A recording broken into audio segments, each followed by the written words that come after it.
Shalom saudara sekalian yang dikasihi oleh Tuhan. Saat ini kita akan bersama-sama memasuki materi yang kedua.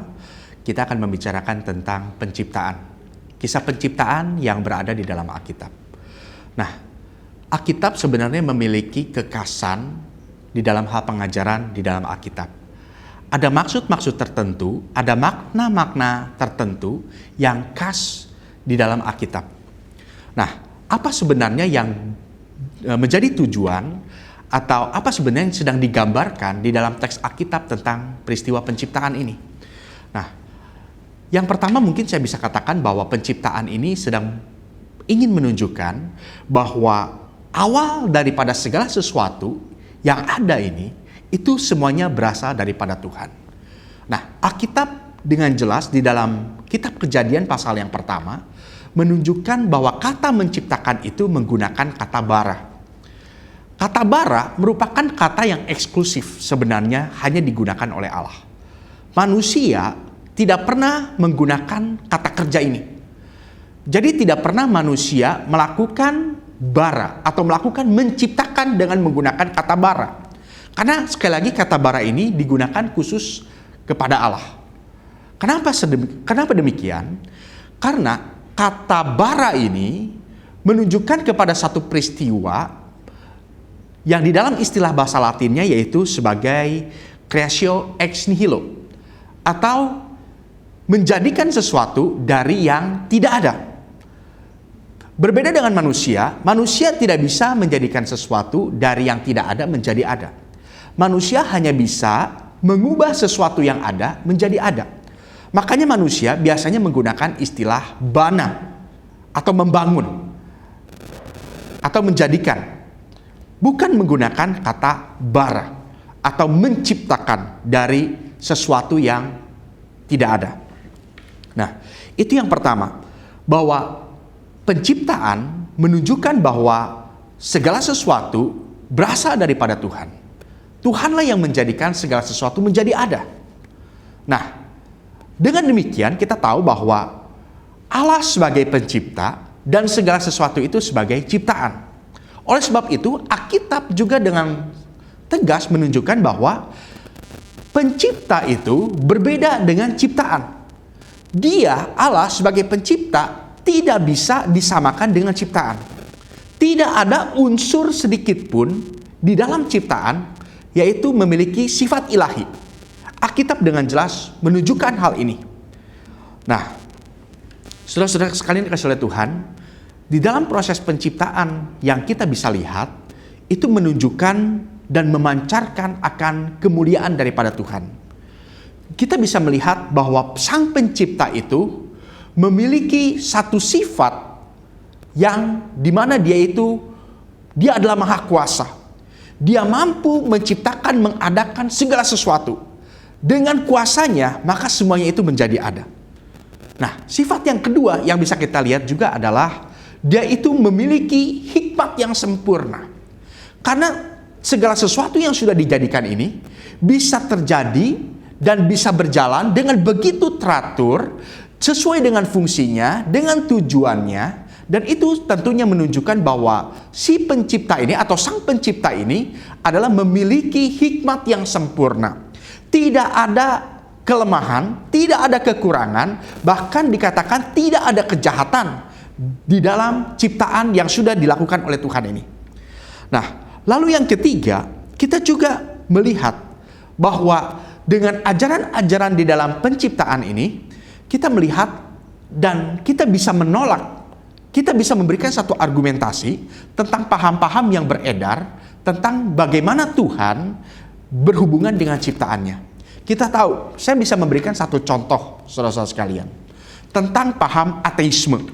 Ateisme mengatakan bahwa tidak ada Tuhan. Tetapi Alkitab di dalam kalimat pertama di dalam Alkitab sudah dengan jelas mengatakan bahwa Allah itu ada.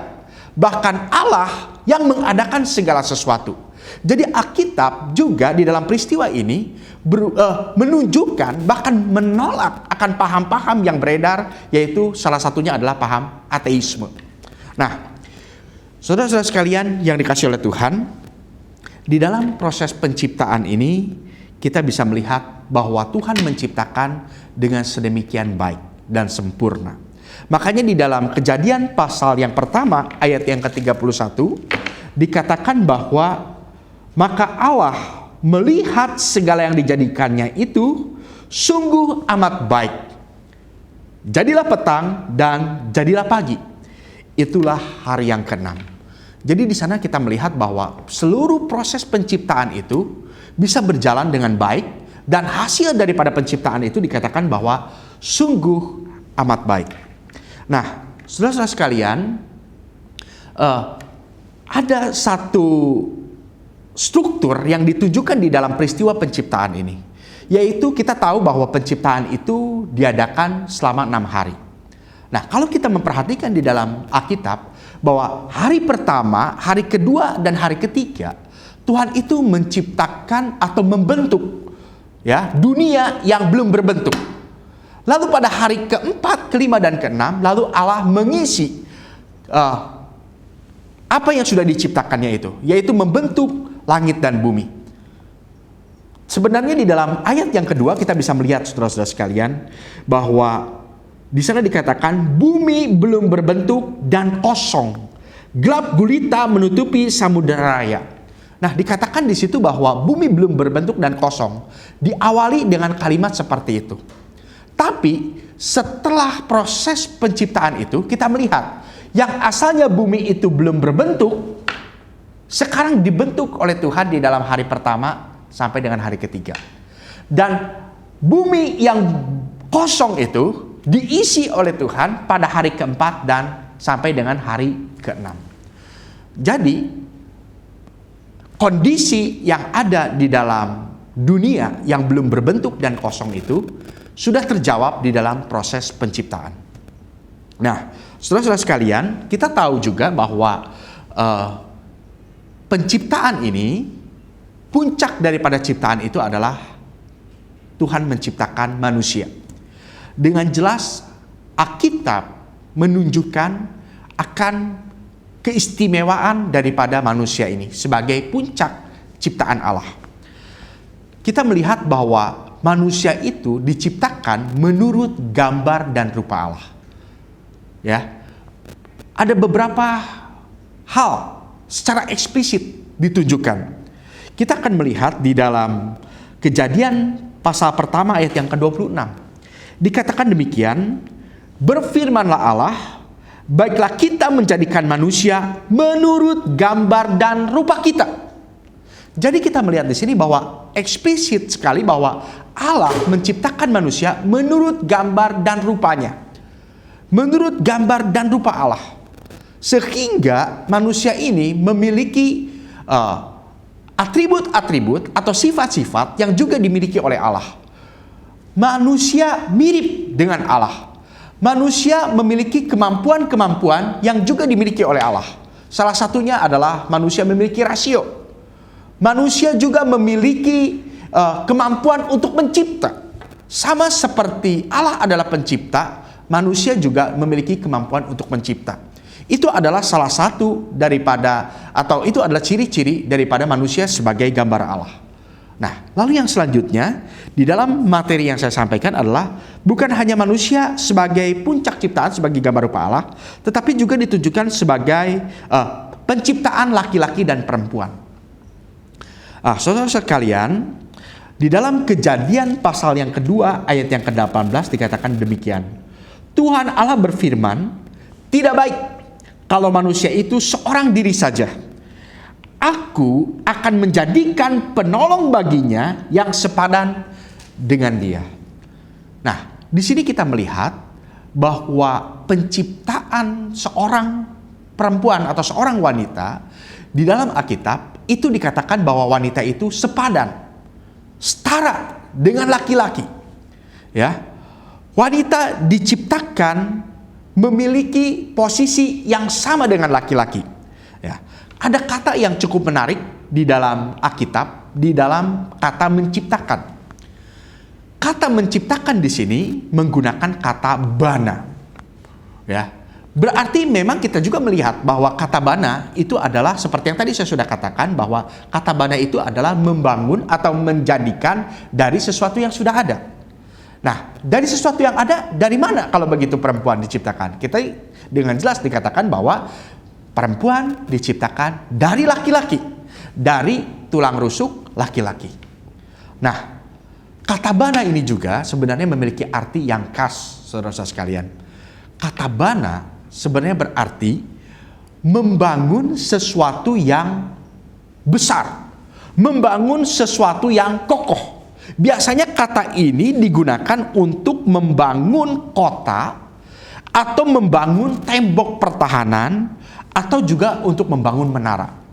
Jadi Alkitab menunjukkan bahwa wanita atau perempuan diciptakan bukanlah sebagai makhluk yang lemah, tetapi manusia diciptakan sebagai penolong yang sepadan, penolong yang setara dengan laki-laki. Nah, itulah yang ingin ditunjukkan di dalam materi ini. Nah, lalu yang terakhir di dalam materi ini kita melihat bahwa Allah berhenti. Setelah Allah menciptakan dari hari pertama sampai hari ke-6, Allah berhenti. Nah, di dalam Kejadian pasal 2 ayat yang ketiga dikatakan begini. Lalu Allah memberkati hari ke-7 dan menguduskannya. Karena pada hari itulah Ia berhenti dari segala pekerjaan penciptaan yang telah dibuatnya itu. Apa maksudnya Allah berhenti? Allah berhenti berarti Allah sudah menyelesaikan seluruh rencana penciptaannya dan berakhir pada penciptaan pada manusia. Allah sudah menyelesaikannya, ya, sehingga manusia pada saat itu bisa hidup di ladangnya Tuhan, dan manusia bisa melakukan hubungan dan persekutuan dengan Tuhan. Allah mengkhususkan atau menguduskan hari yang ke-7 itu untuk manusia bisa bersekutu dengan Allah. Allah menyelesaikan penciptaannya, dan manusia sebagai gambar rupa Allah, sebagai wakil Allah yang akan menjadi mitra di dalam pekerjaannya di dalam dunia ini, dan semuanya sudah diselesaikan oleh Tuhan. Nah, walaupun Tuhan sudah menciptakan seluruh penciptaan, di dalam penciptaan ini, kita harus juga menekankan bahwa Allah tidak meninggalkan ciptaannya. Allah terus bekerja, Allah terus melakukan karyanya. Tuhan terus memelihara daripada ciptaannya. Sampai saat ini Tuhan terus bekerja dan mendukung daripada segala ciptaannya. Nah, ini menolak juga pandangan daripada deisme, saudara-saudara sekalian. Deisme mengatakan bahwa setelah Allah menciptakan, Allah membiarkan. Karena Allah sudah menanamkan atau sudah membuat ciptaannya itu dengan segala prinsip-prinsip, hukum-hukum, sehingga segala ciptaannya itu berjalan begitu saja. Gambaran yang seringkali digunakan untuk menggambarkan paham deisme adalah pabrik jam. Pada saat pabrik itu sudah menyelesaikan jam tangan itu atau jam dinding itu, lalu jam itu berjalan dengan sendirinya. Ya, jam tangan itu berjalan dengan sendirinya tanpa lagi harus ada campur tangan daripada pabriknya. Karena pabrik itu sudah menanamkan semua hukum, semua prinsip, baik itu mungkin hukum magnetik, kinetik, dan semuanya, sehingga jam tangan itu bisa berjalan dengan sendirinya. Nah, itu paham daripada deisme. Tuhan menciptakan dunia, lalu Tuhan membiarkan karena Tuhan sudah menciptakan atau sudah menanamkan hukum-hukum di dalamnya. Tapi Alkitab dengan jelas mengatakan tidak. Bahwa Tuhan tidak meninggalkan perbuatan pekerjaan tangannya. Di dalam sepanjang Alkitab kita akan melihat bagaimana Tuhan terlibat secara langsung di dalam karya ciptaannya. Nah, saudara sekalian, demikian materi pertemuan kedua ini mengenai penciptaan. Saya mengharapkan saudara-saudara bisa memahaminya bahwa Allah itu sudah menciptakan segala sesuatu, dan manusia diciptakan oleh Tuhan sebagai puncak ciptaan, karena manusia diciptakan menurut gambar dan rupa Allah. Dan kita sebagai manusia yang sebagai gambar rupa Allah ini diberikan satu tugas untuk kita bisa mengerjakan bersama-sama menjadi mitra bagi Allah untuk melaksanakan rencana Tuhan. Kiranya Tuhan Yesus menolong saudara-saudara. Amin.